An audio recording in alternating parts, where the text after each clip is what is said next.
पत्थर कैसे बना भगवान। एक बार एक मूर्तिकार अपनी छेनी और हथौड़ी से एक पत्थर को भगवान की मूर्ति का आकार देने का प्रयास कर रहा था।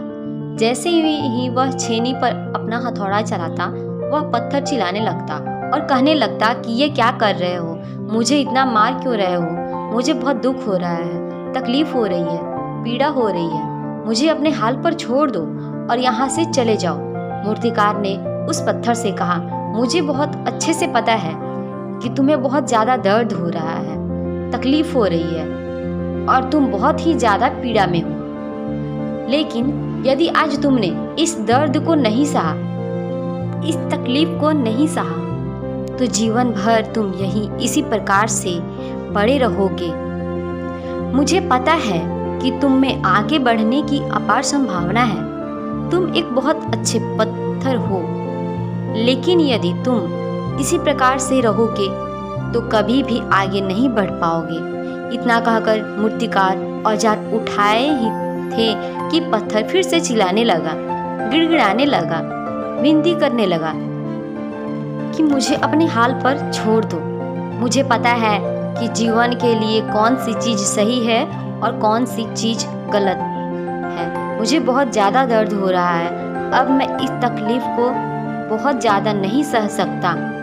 मैं जिस हालत में हूँ, जो उस हाल में छोड़कर मुझे तुम यहाँ से चले जाओ। उस मूर्तिकार ने फिर से उस पत्थर को समझाने की कोशिश की। ज़्यादा अधीर मत बनो और अपने सब्र को बनाए रखो।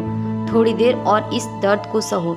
यदि इस दर्द को सह लिया तो मैं भगवान की मूर्ति के रूप में तुम्हारी स्थापना करवाऊंगा और फिर दूर दूर से लोग तुम्हारी पूजा करने आएंगे और पंडित और लोग तुम्हारी सेवा करेंगे। लेकिन पत्थर ने उस मूर्तिकार की एक भी बात नहीं मानी। वह चिल्लाता रहा और अपनी बात पर अड़ा रहा। मूर्तिकार ने उस पत्थर को समझाने की बहुत कोशिश की, लेकिन वो पत्थर नहीं माना।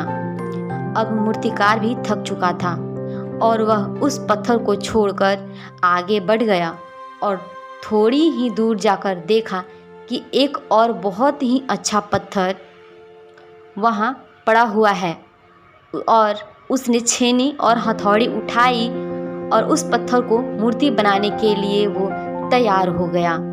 मूर्तिकार ने छेनी और हथौड़ी का वार दूसरे पत्थर पर जारी रखा। दूसरे पत्थर को भी दर्द हुआ, तकलीफ हुई, उससे भी हुई, लेकिन उस पत्थर ने बर्दाश्त कर लिया और देखते ही देखते थोड़ी समय के बाद उस पत्थर ने भगवान की मूर्ति का रूप धारण कर लिया।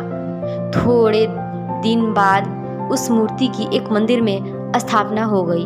धीरे धीरे करके लोग वहाँ पूजा पाठ करने आने लगे। लोगों की मन्नतें वहाँ से पूरी होने लगी और वह मंदिर बहुत ही ज़्यादा प्रसिद्ध हो गया।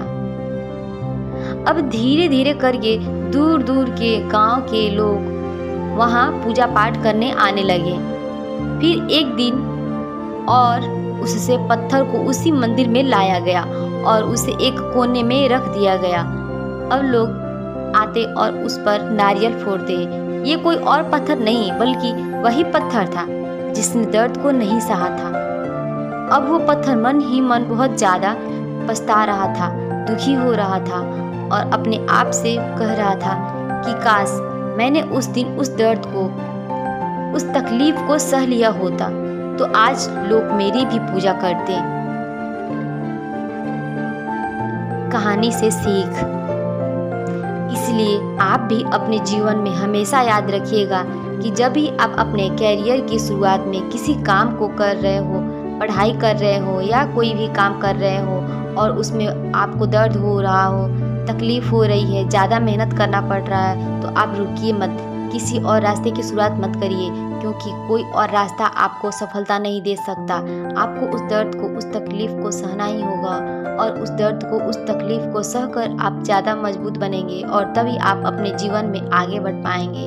और जीवन में हमेशा याद रखिएगा कि आपको पहले पत्थर की तरह नहीं बल्कि दूसरे पत्थर की तरह बनना है। यदि ये कहानी आपको पसंद आई हो और इससे कोई सीख मिली हो तो अपने दोस्तों और अन्य लोगों को शेयर जरूर करें। धन्यवाद।